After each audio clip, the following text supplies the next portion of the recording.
कल की तारीख में एक अंतराल के बाद बजट सत्र के दूसरे सेशन की शुरुआत हुई और आज दूसरा दिन है।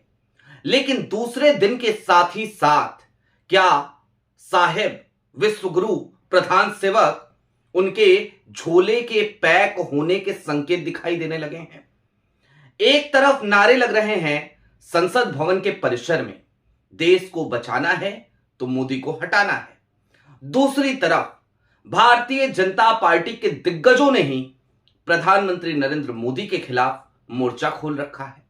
एक बार फिर एक बयान आ गया। बयान ये कि यदि मैंने मुंह खोला तो प्रधानमंत्री नरेंद्र मोदी को इस्तीफा देना पड़ेगा।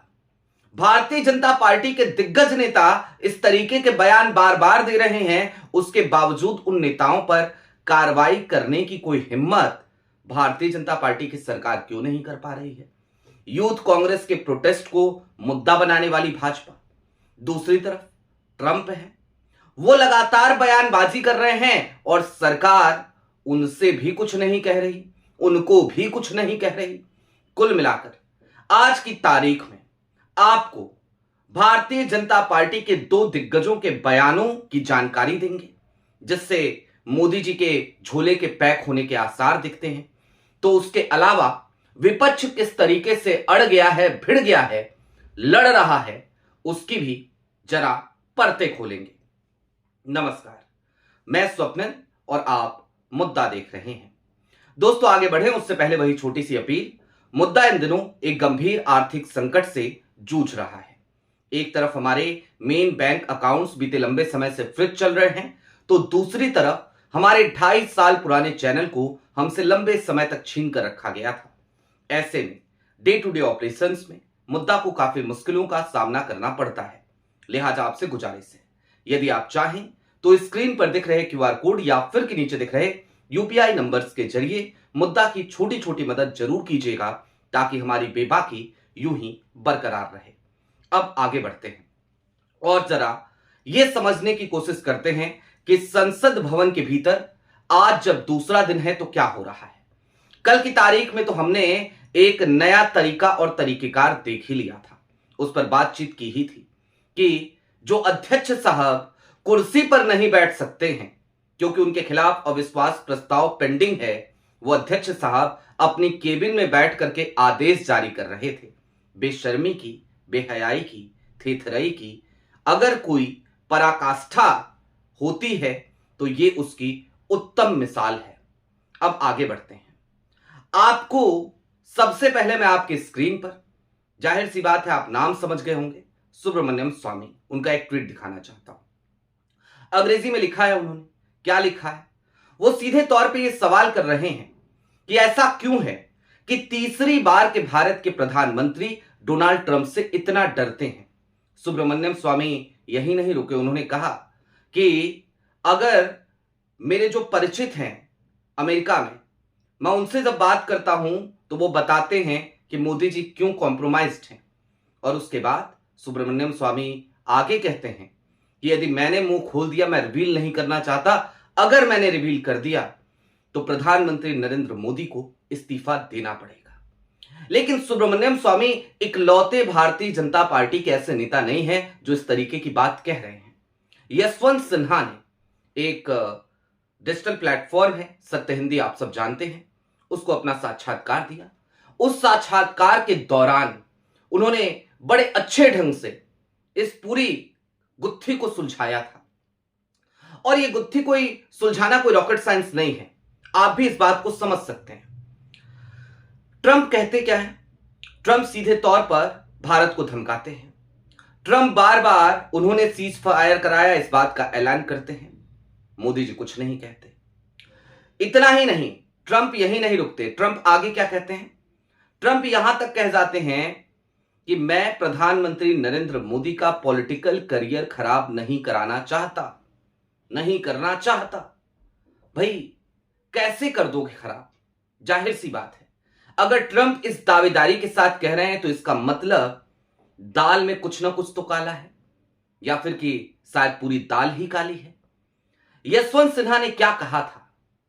यशवंत सिन्हा ने इन तमाम स्थितियों को जोड़ते हुए यही कहा कि अगर मोदी जी डर रहे हैं तो निश्चित तौर पर डोनाल्ड ट्रंप के पास बहुत कुछ ऐसा है जिसकी वजह से प्रधानमंत्री नरेंद्र मोदी को वो डरा रहे हैं, वो धमका रहे हैं और मोदी जी कॉम्प्रोमाइज होते हुए नजर आ रहे हैं। दोस्तों, कॉम्प्रोमाइज्ड पीएम, ये यूथ कांग्रेस का प्रोटेस्ट था ना, इसी शब्द पे तो आपत्ति थी दिल्ली की पुलिस को, इसी शब्द पे तो आपत्ति थी मोदी जी की सरकार को, इसी शब्द पे तो ना जाने क्या क्या बोलने लगे थे भारतीय जनता पार्टी के तमाम प्रवक्ता। लगातार एक दिन में 3-3, 4-4 प्रेस कॉन्फ्रेंसेज, सैकड़ों की तादाद में देश के कोने कोने से मीडिया बाइट्स हमने उस समय पे देखी। हालांकि अदालत से सभी को जमानत मिल चुकी है और दिल्ली पुलिस ने जिन धाराओं को लगाया था यूथ कांग्रेस के उन तमाम आंदोलनकारियों पर, उसको लेकर अदालतों ने लगातार दिल्ली पुलिस को फटकार लगाई है। लेकिन दूसरी तरफ जब सुब्रमण्यम स्वामी यही बात कह रहे हैं, जब मुरली मनोहर जोशी बीते दिनों ऐसा ही कुछ कहते नजर आए थे, यशवंत सिन्हा ऐसा ही कुछ कहते हुए नजर आ रहे हैं, तो फिर भला मोदी सरकार शांत क्यों है? वो कौन सी फाइलें हैं जो डोनाल्ड ट्रंप के पास है? वो कौन सी जानकारी है जो सुब्रमण्यम स्वामी के पास है और जिसके बाहर आने के बाद सुब्रमण्यम स्वामी इस बात का दावा कर रहे हैं कि मोदी जी को इस्तीफा देना पड़ेगा? एप्स्टीन फाइल में जिस तरीके का जिक्र प्रधानमंत्री नरेंद्र मोदी का आया, जिस तरीके से एप्स्टीन इस बात की दलाली करता नजर आया, बैनन से बातचीत करता नजर आया, मोदी जी के किसी करीबी से मिलने की बात करता हुआ नजर आया, इजराइल मोदी जी गए, वहां पर क्या किया, मैं उन शब्दों का इस्तेमाल नहीं करना चाहता, उस तरीके की बातें एप्स्टीन फाइल में दर्ज हुई। इन तमाम चीजों को देखने के बाद भी क्या हम एक सवाल नहीं उठा सकते? तो जाहिर सी बात है सवाल उठ रहे हैं। अब जरा संसद भवन के भीतर क्या हो रहा है, लोकसभा में क्या हो रहा है, जरा वो भी जान लीजिए। अविश्वास प्रस्ताव आज 50 सांसदों का समर्थन उसे प्राप्त हुआ और अविश्वास प्रस्ताव पेश कर दिया गया। इसके बाद कांग्रेस ने एक बड़ी मार्के की बात फिर से उठाई है और जाहिर सी बात है कांग्रेस संसदीय परंपराओं की बात कर रही है। यह तीसरा टर्म है प्रधानमंत्री नरेंद्र मोदी जी का, लेकिन फिर भी ना जाने क्यों इतना डर है कि आज की तारीख तक डिप्टी स्पीकर नहीं है लोकसभा में। क्यों नहीं है? क्योंकि जब भी स्पीकर के खिलाफ अविश्वास प्रस्ताव आता है तो डिप्टी स्पीकर लोकसभा को चेयर करता है और संसदीय परंपरा यह है कि डिप्टी स्पीकर विपक्ष का होता है। जाहिर सी बात है विपक्ष का डिप्टी स्पीकर होगा तो वो कम से कम उस तरीके से पक्षपात तो नहीं करेगा जैसे हमारे मिस्टर नोनो साहब करते हैं। नोनो साहब यानी ओम बिरला साहब, याद है ना आपको? जब भी विपक्ष कुछ बोले नो, जब भी कुछ बोले नो, जब राहुल गांधी खड़े हों कैमरा हट जाए, माइक बंद कर दिया जाए। तो इस तरीके के हालात में भला विपक्ष करे तो करे क्या? तो विपक्ष ने आज भी वो बात उठाई कि भैया डिप्टी स्पीकर क्यों नहीं है, चेयर पे किसको बिठाया गया है आज फिर से? कल कौन बैठा था? जगदंबिका पाल। वही जगदंबिका पाल जो सीधे तौर पर संसदीय परंपराओं, संसदीय नियमों और आर्टिकल 94 की उस आत्मा का कल की तारीख में कत्ल करते हुए नजर आए थे।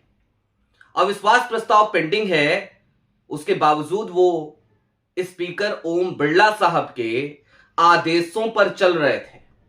भाई कुर्सी पे आप बैठे हो तो फिर भला ओम बिरला साहब आदेश कैसे दे सकते हैं? पीठासीन अधिकारी आप हैं। आप ये कह देते कि स्थगन के जो प्रस्ताव आए हैं मैं उन्हें खारिज करता हूं, लेकिन जगदंबिका पाल साहब ने ये नहीं कहा। पीठासीन अधिकारी होते हुए भी, चेयर पे बैठकर भी उन्होंने कहा कि माननीय अध्यक्ष ने स्थगन प्रस्तावों को मंजूर नहीं किया है। ये कल की तारीख की सबसे शर्मनाक तस्वीर थी। चलिए खैर, अब इन सबसे आगे बढ़िए और जरा प्रधान सेवक के झोले की तरफ चलते हैं और समझते हैं कि अब झोला उठाने की नौबत क्यों आन पड़ी है। एप्स्टीन फाइल को लेकर के सुब्रमण्यम स्वामी जो कुछ भी कह रहे हैं, यशवंत सिन्हा जो कुछ भी कह रहे हैं, उन बातों को भी भूल जाइए।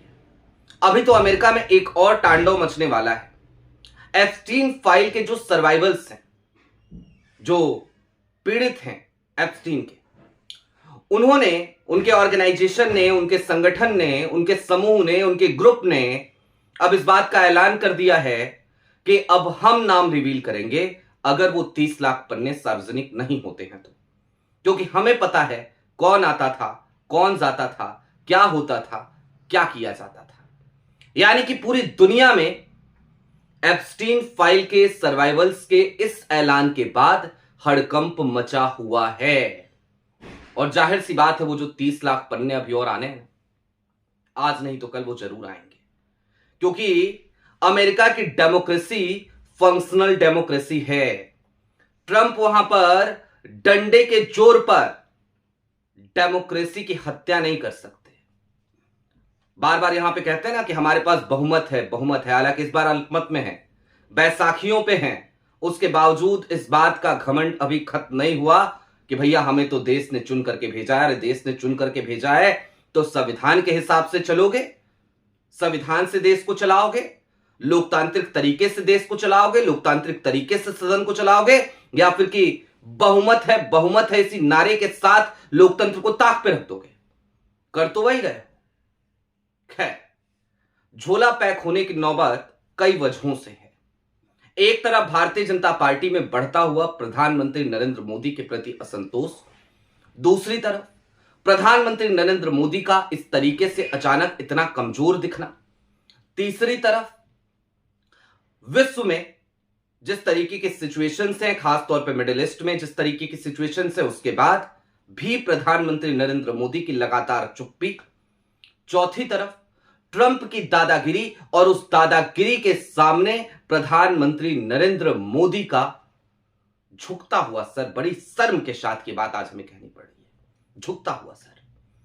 क्योंकि जब देश के सिरमौर का, देश की सबसे बड़ी कुर्सी पर बैठे व्यक्ति का सर हमें झुका हुआ नजर आता है ना, तो यह सिर्फ उस व्यक्ति का सर नहीं होता, यह पूरे देश का सर होता है।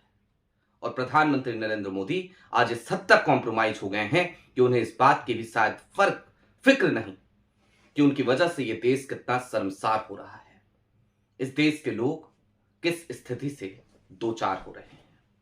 आपकी क्या राय है वो हमें कमेंट बॉक्स में जरूर बताइएगा। अभी के लिए दीजिए इजाजत। चलते चलते फिर वही अपील, चैनल पे नए हो तो सब्सक्राइब करते हुए जाइएगा, सक्षम हो तो मुद्दा की छोटी छोटी मदद जरूर कीजिएगा। बहुत शुक्रिया।